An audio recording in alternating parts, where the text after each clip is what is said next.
Chapter 4. The Municipal Building. The handsome young man was early for his first class on Friday morning. The philosophy lecturer hadn't arrived yet. 3 girls were talking in a corner of the room. They were excited about something, and the young man was worried. Were they talking about Dorothy?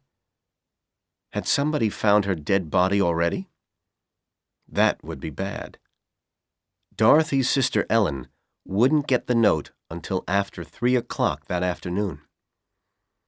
If Dorothy's body was found before that, the police would come to the campus and ask all the students in Dorothy's classes questions. The young man had hoped that nobody would start to worry about Dorothy until the evening. As soon as Ellen got the note, she would phone the university office. Then, the police would be sure that Dorothy had killed herself, even before they went to the dormitory. Then, they wouldn't ask questions in her classes. The lecturer arrived, and everybody sat down. The handsome young man tried to forget his worries. He tried to listen to the lecturer's words. After a few minutes, he heard the door of the room open, and he heard somebody come in. He didn't turn his head. But when somebody sat down next to him, he looked around. Suddenly, he wanted to scream. His skin felt cold, and he thought that he was going to throw up. Dorothy smiled at him and passed him a piece of paper. He waited a few moments.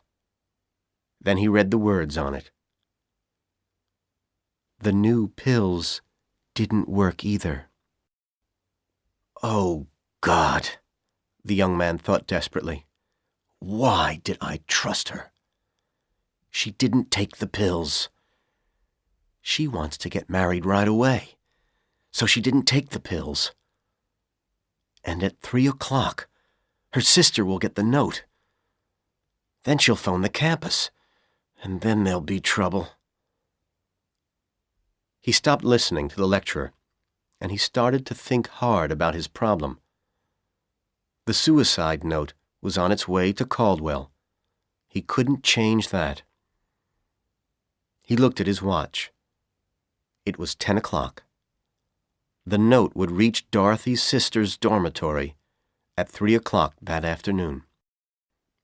So in the next 5 hours, Dorothy has to die, the young man told himself. And everybody must think that she killed herself. What can I do? But soon, he had an idea, and he felt calm again. Dorothy believed that she was going to be married that afternoon. And people in Blue River often got married at the municipal building. The Marriage License Bureau was there.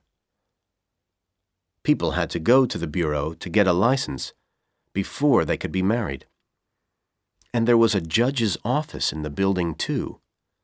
If 2 people didn't want to marry in a church, the judge could marry them as soon as they had their license. And the municipal building is the highest building in the town, the young man thought. It's 14 stories high. If someone jumped from the top of it, they would certainly die. At the end of the philosophy class, the young man spoke quickly to Dorothy. "We'll get married today, darling," he said. "Will you wait for me by the pharmacy laboratory? I have to call somebody. I won't be long. Then we can make our plans." The young man went to a phone booth. He asked the operator for the number of the Marriage License Bureau. He dialed the number. "Is this the Marriage License Bureau?" he asked when somebody answered. "When is the bureau open today, please?" The clerk told him that the bureau would be open until 12 o'clock, and then from 1 o'clock to 5 o'clock in the afternoon. The bureau would be closed for an hour between 12 and 1. That was when the clerks went out for their lunch.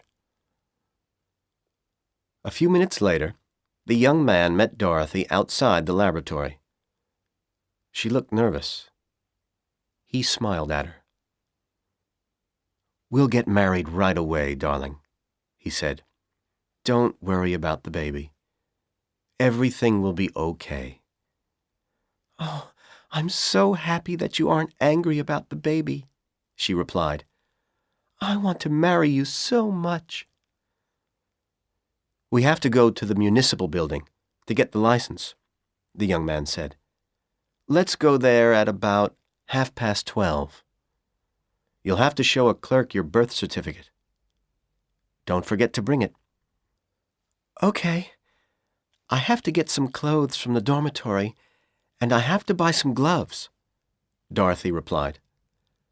"I'll meet you here at 12:15.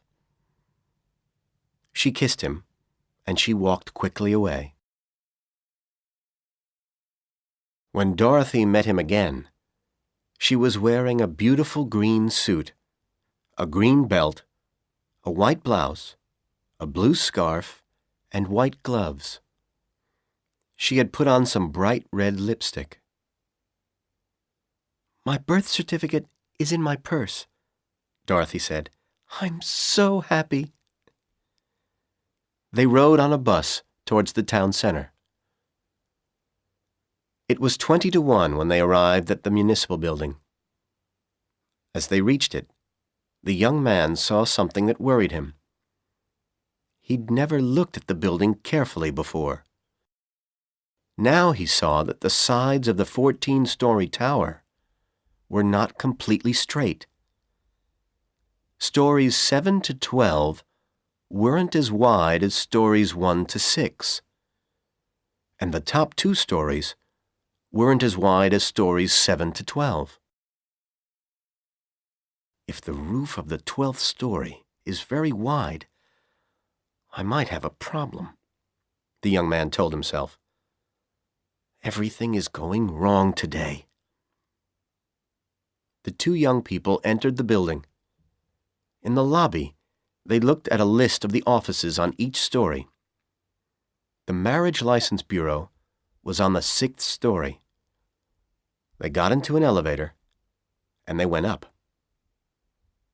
They got out of the elevator at the 6th story, and they quickly found the door of the Marriage License Bureau. There was a sign on the door. The bureau was closed until 1 o'clock. "I'm sorry, Dorothy," the young man said. "I'm so stupid. Why didn't I check?" Then he smiled. "I have an idea," he said. "Let's try to get up to the roof. The view from there must be wonderful." They walked back to the elevator, and they went up to the 14th story. When they got out, they saw an iron door opposite the elevator. The young man pulled it open. Beyond the door were some iron stairs. The young man closed the door behind them, and they started to climb. At the top of the stairs was another iron door.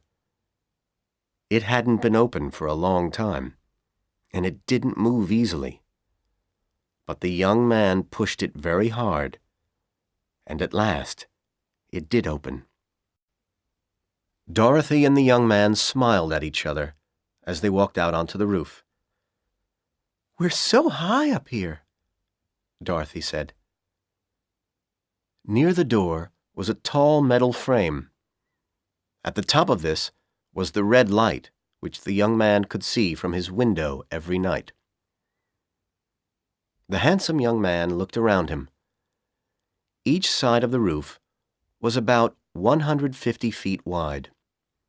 All around the edge was a brick wall, about 3.5 feet high, and a foot thick.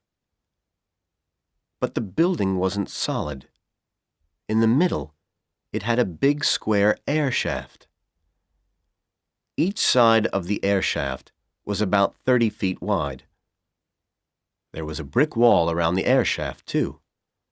It was the same height and thickness as the outer wall.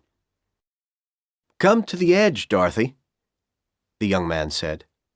"Look at the view of Blue River." He led her to the outer edge of the roof. While Dorothy was looking out over the town, the young man looked down.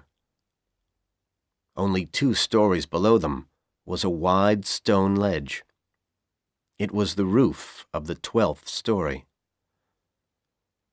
"If she only falls onto that roof, she won't be killed," he thought. "I'll have to push her into the air shaft." He led Dorothy back towards the middle of the roof. He leaned over the wall of the air shaft. The sides of the shaft were straight. He could see the ground, 14 stories below him. Suddenly, he felt good. "Nothing else will go wrong," he told himself. "Everything will be okay now." "Let's sit on this wall and smoke a cigarette while we wait," he said. "The bureau will open again in 15 minutes. He took Dorothy's purse, and he put it down near the wall. He lifted her up until she could sit on the wall. Then he got up too and sat beside her. He lit cigarettes for both of them. They smoked silently for a few minutes. Then they talked about their future in the trailer park. "It will be fun," Dorothy said. "We'll have a home of our own." She finished smoking her cigarette and dropped the end of it onto the roof next to the wall. The young man looked at the cigarette end. He saw the red lipstick on it. He smiled, and he threw his own cigarette end into the air shaft. He jumped down. Dorothy was still sitting on the wall. The young man held both her hands. "I'm so happy those pills didn't work, darling," he said. "You're right. It will be fun in the trailer." "Do you really think that?" she asked. "Are you really happy that the pills didn't work?" "Yes, Dorothy," he replied. "I want to have this baby too. I know that now." He smiled. This was the time to push her. But there was something the young man wanted to hear first. He was going to kill her anyway, but this would give him an extra reason. He knew what she was going to say next. "There's something I must tell you," Dorothy said. "I lied to you. I didn't take those pills last night. I threw them into the toilet. I wanted to get married to you so much. Will you forgive me, darling? Her last word turned into a scream of terror as the young man pushed her with all his strength. She fell backwards off the wall into the air shaft, screaming as she fell. The young man was already running towards the iron door when he heard Dorothy's body hit the bottom of the shaft. 3 minutes later, he was in the street. He was walking slowly away from the municipal building. After another minute, he saw an ambulance going towards the building.